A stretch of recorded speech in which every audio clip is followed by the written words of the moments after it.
आज का स्मैकडाउन का एपिसोड खत्म हो चुका है और ये एपिसोड में रोमन रेंस नहीं है, लेकिन रोमन रेंस ने ना आते हुए भी जलवा बिखेर दिया और Cody Rhodes versus Kevin Owens की हमें ब्रॉल भी देखने के लिए मिली। तो दोस्तों, मेरा नाम है शुभम और आप देख रहे हैं खबर WWE की। तो चलिए शुरू करते हैं।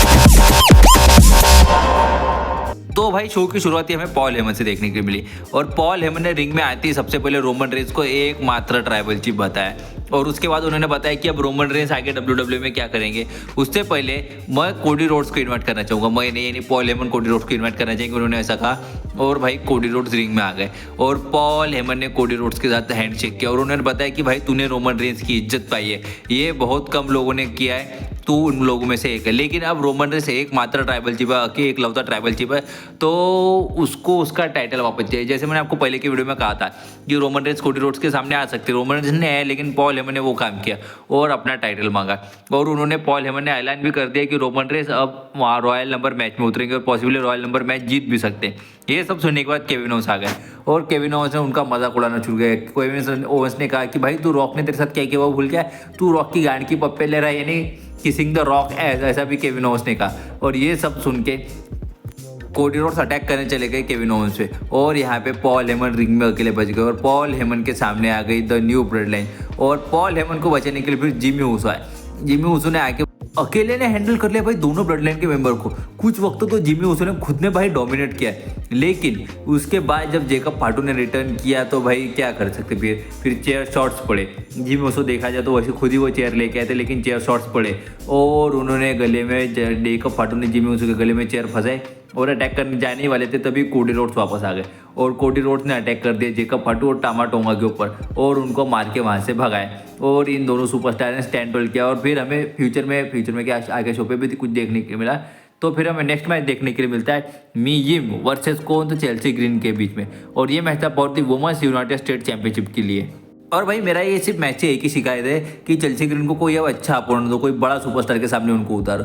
कब तक वो मीम से लड़ती रहेंगे। मैं ऐसा नहीं करना चाहता कि मीम अच्छी सुपरस्टार नहीं है, लेकिन वो कैलिबर के सुपरस्टार नहीं है। और अगर आप चेल्सी ग्रीन और यूनाइटेड स्टेट चैंपियनशिप को एलिवेट करना चाहते हो तो चेल्सी ग्रीन को मौके दो। और मैच के एंडिंग में पाइपर नेविन के ध्यान भटकाने की वजह से रोल अप करके पिन करके चेल्सी ग्रीन जीत गई और मैच खत्म होने के बाद पाइपर नेविन ने भी अटैक किया इसके ऊपर, मीएम के ऊपर उनका एल्बो ड्रॉप लगाया, ऐसा वैसा कुछ पटक के मार के चली गई।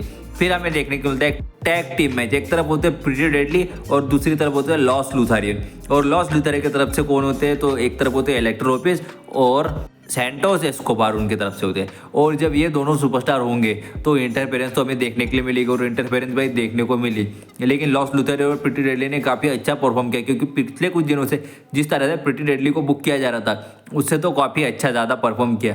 और ये मैच में हमें लॉस लूथर की तरफ से इंटरफेरेंस भी देखने के लिए मिली, क्यों, उनकी टीम का मेंबर है ना भाई, वो क्या नाम है उसका, सैंटोस एस्कोबार, उसने इंटरफेरेंस किया और मैच के एंडिंग में उसने इंटरफेरेंस करके डबल टीम मूव लगाने में सक्सेस होगा लॉस लूथर और ये मैच जीत गए। और फिर उसके बाद हमें देखने को मिलता है यूनाइटेड स्टेट चैंपियनशिप के लिए match Shinsuke Nakamura versus LA Knight के बीच में।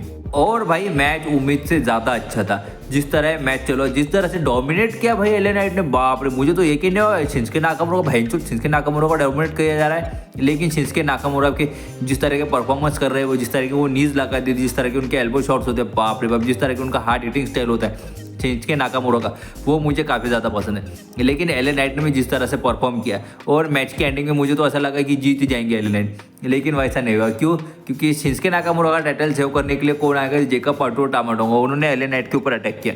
इसकी वजह भी LA नाइट खुद है क्योंकि LA नाइट ने पहले ब्लड लाइन पर बैक स्टेज अटैक किया था और अटैक करने वो आ गए और उन्होंने LA नाइट के ऊपर अटैक किया। फिर सेव करने के लिए जिमी ऊसो और कौन है तो कोडी रोड्स सेव करने के लिए आए और उन्होंने ब्रॉल करते हुए फिर मारते मारते वापस उनको बैक स्टेज ले गए। और बैक स्टेज फिर क्या है, तो वो जनरल मैनेजर निक एल्डर्स, उसने कहा कि भाई इतनी लड़ाई मत करो, चलो तुम दोनों का मेन इवेंट में, तुम दोनों टीम को मेन इवेंट में मैं मैच दे देता हूँ। एक तरफ होते हैं कोडी रोड्स और जिमी ऊसो और एक तरफ होते हैं टामा टोंगा और जेकब फाटू, इन दोनों का फिर हमें मैच देखने के लिए मिलता है मेन इवेंट में। ठीक, तो फिर हमें नेक्स्ट मैच देखने को मिलता है motor city machine gun versus कौन, तो ए टाउन डाउन अंडर थंडर, कुछ तो उनका नाम है। और ये मैच भाई मुझे तो अच्छा लगा, ठीक ठाक मैच था। ये सारा रिव्यू मैं मेरे हिसाब से दे रहा हूँ, शो पे जो हुआ वो भी बता रहा हूँ और रिव्यू मैं मेरे हिसाब से दे रहा हूँ, तो उतना देख लेना। तो ये मैच ठीक ठाक था क्योंकि मुझे तो लगता है ऑस्टिन थियरी और ग्रेसन वॉलर को एक दूसरे से अलग कर देना चाहिए। दोनों सुपरस्टार काफ़ी अच्छे, काफ़ी अच्छा पोटेंशियल रखते हैं, लेकिन टैग टीम में नहीं, सिंगल्स डिवीजन में। और WWE ने उन्हें सिंगल सुपरस्टार बना देना चाहिए, क्योंकि इससे पहले ऑस्टिन थेरी एक सिंगल सुपरस्टार के तौर पे काम कर चुके, वो यूनाइटेड स्टेट चैंपियन भी रह चुके। और अगर मैच की एंडिंग की बात करें तो डबल टीम मूव पड़ा किसके ऊपर, शायद ऑस्टिन थेरी के ऊपर डबल टीम मूव पड़ा और उनको पिन करके the motor city machine gun ये मैच जीत गई। तो भाई मेरा यही कहना है कि अच्छा बुकिंग दो सिर्फ ऑस्टिन थेरी को। ऑस्टिन थेरी वो पोटेंशियल रखते हैं, वो लेवल के सुपरस्टार है। उन्होंने भाई रेसलमेनिया में जॉन सीना को हराया है, बताओ कितने बड़े सुपरस्टार बन सकते हो। ठीक, तो नेक्स्ट हमें देखने को मिलता है ट्रिपल टाइटन का चैंपियनशिप सेलिब्रेशन। और ट्रिपल टाइटन ने बताया कि मैंने कैसे 11 महीने पहले WWE मेन रोस्टर में डेब्यू किया, उसके बाद मैंने नाटक किया कि मैं नाया जैक्स के साथ हूँ और मैंने money in the bank briefcase जीता। फिर से मैंने नाटक किया कि नाया जैक्स मैं तेरे ऊपर नहीं कैचिंग करूँगी, तेरे ऊपर नहीं कैचिंग करूँगी, और नाया जैक्स ने मुझे मेरे साथ रखा, नाया जैक्स ने मुझे प्रोटेक्ट करा। और इस चीज़ का फायदा उठाया मैंने, जब मुझे मौका मिला तभी मैंने नाया जैक्स के पीठ में खंजर खोप दिया और ये टाइटल मनी जीत लिया। तो नाया अभी बेवकूफ़ कौन है, और तुम सब लोग सुन लो कि ये अभी ट्रिपने टाइम है। मुझे लगा कि नाया जैक्स के ऊपर कैचिंग करने के बाद ट्रिपल टाइटन को WWE फेस टर्न करा देंगे, लेकिन WWE ने वैसा नहीं करा। WWE ने इन्हें हील ही रखा।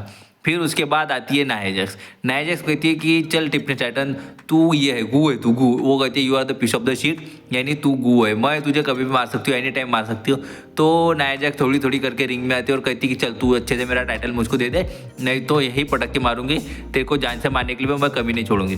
फिर आती है बेली, फिर उसके बाद नेओमी, उसके बाद कौन आता है, नेओमी की टैग टीम पार्टनर बियांका बिलेर। और इनके बीच में हमें बहस देखने को मिलती है। वो सब लेडीज कहती है कि मुझे चैंपियनशिप चाहिए, मुझे चैंपियनशिप चाहिए। बेली कहती है कि ट्रिपल टाइटन की वजह से मैं चैंपियनशिप आ रही, इसकी वजह से मुझे चैंपियनशिप चाहिए।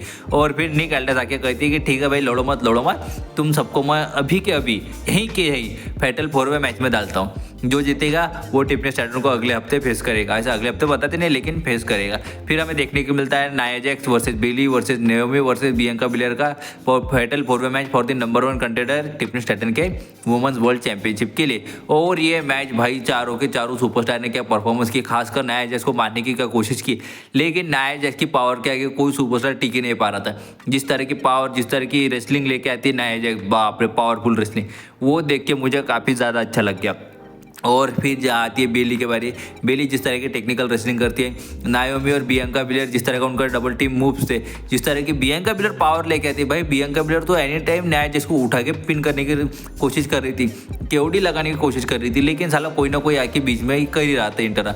लेकिन मैच के एंड में बेली इस चीज़ का फायदा उठाती है कि बियांका बिलेर नाया जैक्स को टेक डाउन कर देती है और वो रिंग में रोज प्लांट लगा के नेओमी का काम खत्म करके मैच जीत जाती है बेली। ठीक, तो फिर हमें आता है शो का मेन इवेंट। मेन इवेंट पे हमें देखने को मिलता है, एक तरफ उठते हैं new blood line versus Jimmy Uso और कोडी रोड्स का मैच शुरू होते ही हमें न्यू ब्लड लाइन के खिलाफ कोडी रोड्स से जिमी ऊसो का डोमिनेंस देखने को मिलता है। दोनों के दोनों सुपरस्टार टामाटोंगा के ऊपर अपर हैंड लेते हैं और काफ़ी देर तक टामाटोंगा को टैग नहीं देने देते।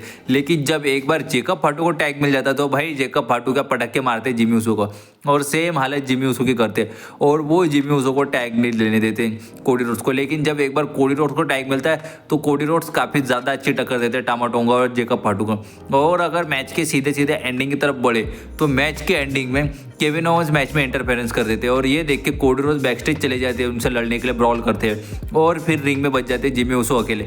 जिमी ऊसो भाई स्पीयर, सुपर किक और क्या बोलते तो स्प्लैश, यानी पूरे ब्लड लाइन के मेंबर स्पीयर लगाते हैं, रोमन रेंज का स्पीयर कॉपी करते हैं, क्योंकि जे ऊसो भी उधर मंडे नाइट रॉ पे स्पीयर का यूज़ करते हैं एज अ फिनिशर, और जिमी ऊसो ने भी आज वही करने की कोशिश की। उन्होंने भी शायद टामाटोंगा के ऊपर स्पीयर मूव लगाया और क्या टॉप रोप से ऊसो स्प्लैश दे के पिन करने की कोशिश की, लेकिन सेव करने के लिए जेकब फाटू आ जाते हैं और जेकब फाटू फिर अपने डीडीटी लगाते हैं और वो टॉप रोप से जो मूल शॉट लगाते हैं जेकब फाटू, वो लगा के मैच जीत जाते हैं। और फिर मैच खत्म होने के बाद हमें देखने को मिलता है केविन ओवेंस और कोडी रोड्स ब्रॉल करते हुए फैंस के बीच में आ जाते हैं। दोनों जन एक दूसरे से बॉल करते हुए टेबल के थ्रू आर पार एक में को पटक देते हैं, ऐसा हमें देखने को मिलता है और शो इस तरह से ऑफ एयर चला जाता है।